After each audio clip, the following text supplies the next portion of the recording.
Cześć!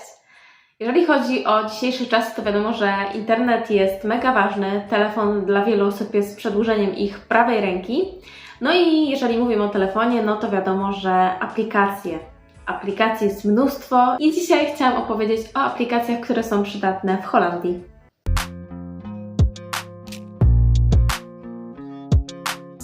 Jeżeli chodzi w ogóle o aplikacje, to też napiszę tutaj, które aplikacje, jakie języki mają dostępne, bo nie wszystkie aplikacje w Holandii są w języku angielskim, więc większość aplikacji będzie też w języku niderlandzkim, trochę w języku angielskim, ale tutaj oczywiście Wam wszystko napiszę. Pierwsza kategoria, bo podzieliłam to tak naprawdę na kategorie. Pierwsza kategoria to będą zakupy. Jeżeli chodzi o zakupy, no to takie najpopularniejsze sklepy to jest Albert Heijn. Jeżeli chodzi o Albert Heijn, no to wiadomo, mamy tam po prostu dostępne produkty, które możemy sobie zamówić i jest nam to dostarczane, czyli mamy dostawę do domu. No tam tak jak możecie zauważyć, tak jak już tu pokazałam na ekranie, jeżeli chodzi o aplikację, no to jest ona w języku niderlandzkim, niestety nie jest dostępny język angielski, no ale jeżeli lubicie Albert Heijna i czasami potrzebujecie jakichś produktów, to jest taka możliwość skorzystania z tej aplikacji. Kolejna aplikacja, która jest dostępna, to jest Hallo Jumbo. To jest też jeden z takich najpopularniejszych sklepów w Holandii. Jeżeli chodzi o Hallo Jumbo, no to też tam nie ma dostępnego języka angielskiego, natomiast możecie sobie też zamówić produkty z dostawą do domu. Są to aplikacje właśnie do takich zakupów spożywczych. Kolejną aplikacją, która też jest związana z zakupami spożywczymi, to jest Flink. Natomiast jeżeli chodzi o Flinka, to jakby nie ma tam kategorii odnośnie jakiegoś danego sklepu. Ogólnie menu jest w języku angielskim i możecie sobie na przykład zamówić z donuta po prostu pączka przykładowo i zostanie Wam też to dostarczone, więc tam nie ma jakby konkretnego sklepu, który jest wymieniony, tak jak w przypadku na przykład Albert Heijna czy Hallo Jumbo, gdzie mamy wyznaczone tutaj po prostu dane sklepy. A tutaj mamy taki miks po prostu.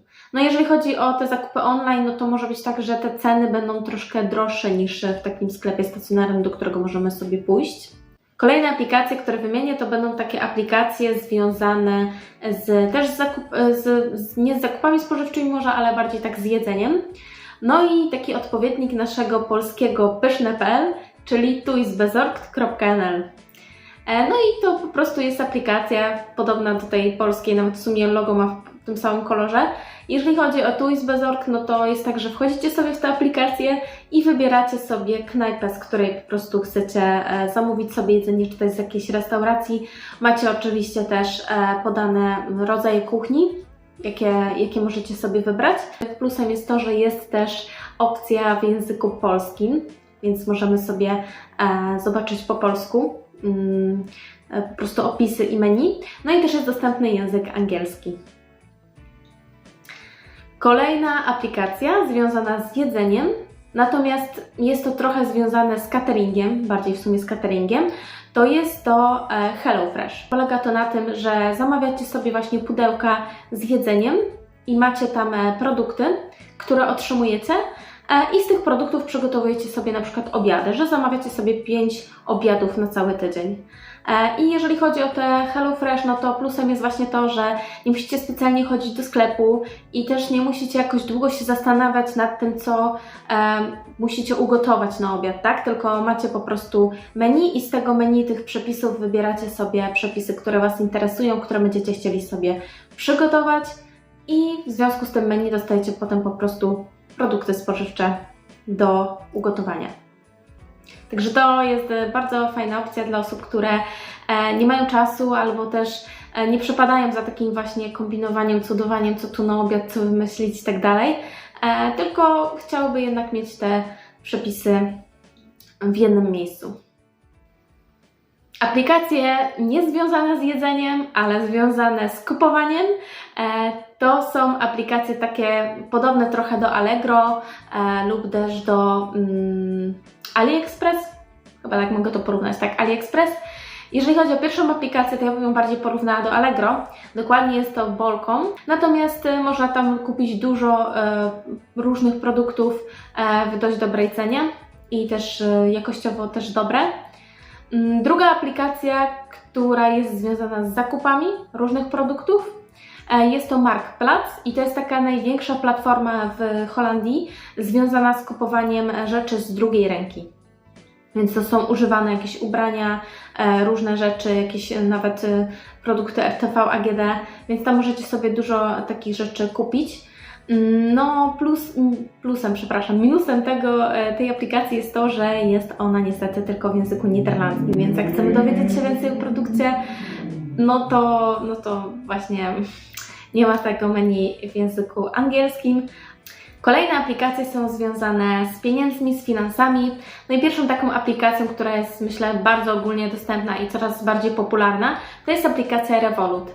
Generalnie jeżeli chodzi o ten bank Revolut, no to macie właśnie aplikację i tam macie też oczywiście menu po polsku, no ale też jest oczywiście po angielsku i jest to generalnie aplikacja dostępna w wielu krajach. Przede wszystkim, jeżeli nie chcecie założyć konta w holenderskim banku, bo macie swoje powody, to możecie skorzystać z Revoluta i spokojnie kartą Revoluta możecie zapłacić w wielu miejscach w Holandii. Więc bardzo Wam polecam tę aplikację. Ja pamiętam, że Revoluta używałam jakiś czas tutaj w Holandii, ale też używałam go w Anglii. Także dużo dostępnych opcji. Kolejna aplikacja związana akurat już z holenderskim bankiem to jest ING Bankeren. Natomiast jeżeli chodzi o ING Bankeren, no to macie menu w języku angielskim, także to jest bardzo fajna sprawa. Możecie normalnie wykonywać transakcje, przelewy. Kolejna aplikacja to jest aplikacja banku Rabobank.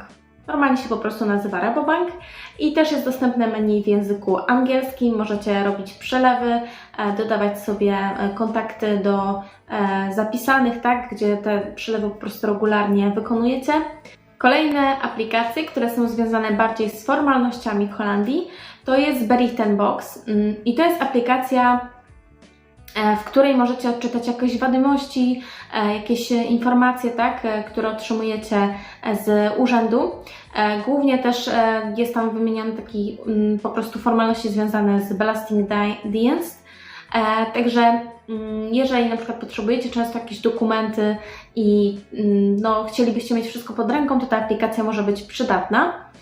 Druga aplikacja, która mam wrażenie, że po prostu wszędzie się tutaj znajduje. Generalnie bez tej aplikacji nie można tutaj wielu rzeczy takich urzędowych załatwić, nawet wyników badań nie odczytacie, będzie Wam po prostu trudniej je zdobyć, jeżeli chodzi o wyniki od badań krwi na przykład, od lekarza. To jest aplikacja DigiD. To jest taka po prostu, krótko mówiąc, cyfrowa tożsamość. Macie swój login i hasło przypisane, musicie sobie te DigiD wyrobić.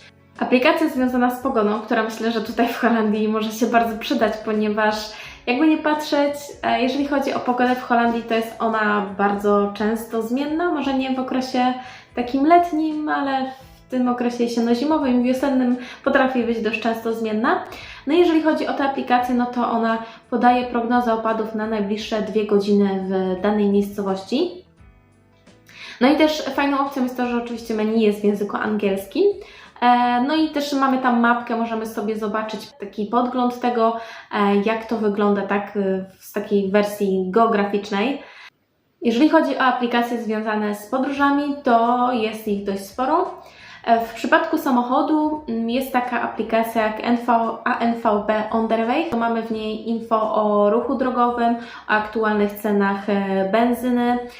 Też są na przykład podane informacje o tym, jakie są prace wykonywane na drodze, więc to jest mega przydatna aplikacja. Niestety minusem jej jest to, że jest ona w języku niderlandzkim. A szkoda, bo naprawdę dużo ma tam przydatnych opcji. Kolejna aplikacja też do samochodu to jest Flitsmeister i ostrzega ona nas przed tym, gdy zbliżamy się do lampy błyskowej lub do fotoradaru, albo gdy po prostu jedziemy za szybko. Więc to są takie dwie przydatne aplikacje, jeżeli chodzi o podróż samochodem, natomiast no, też tutaj minusem jest to, że jest ona niestety w języku niderlandzkim.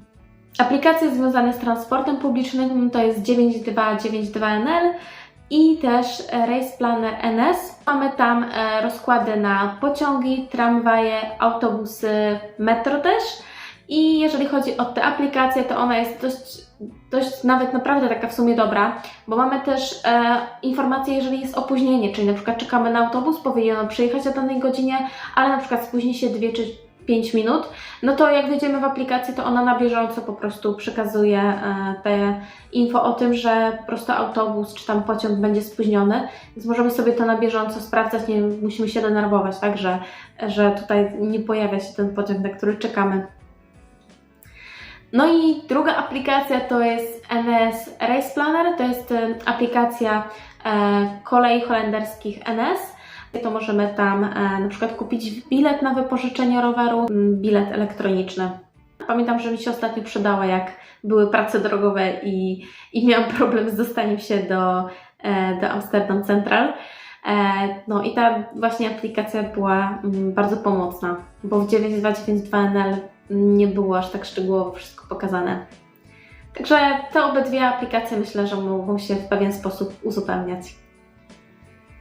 Aplikacja związana z rowerami, które oczywiście w Holandii są bardzo popularne, to jest Evita Seismic i ona wyszukuje nam fajne atrakcje, jakieś miejsca, które są bardzo blisko naszej miejscowości albo miejscowości, w której mieszkamy, albo też po prostu w miejscu, do którego chcemy się udać. Aplikacje takie z kategorii różnych aplikacji to jest Amsterdam The Map, to jest City Guide, czyli taki po prostu przewodnik po Amsterdamie. Jeżeli wybieramy się do Amsterdamu, to możemy sobie wejść w tę aplikację i zobaczyć, jakie są dostępne atrakcje i fajne miejsca, z których możemy skorzystać. No i oczywiście, jeżeli chodzi o tę aplikację, no to myślę, że byłoby dziwne, gdyby ona nie była w języku angielskim. Akurat w języku angielskim jest, więc to jest bardzo dużym plusem.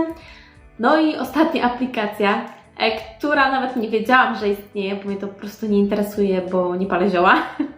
To jest aplikacja Wifi.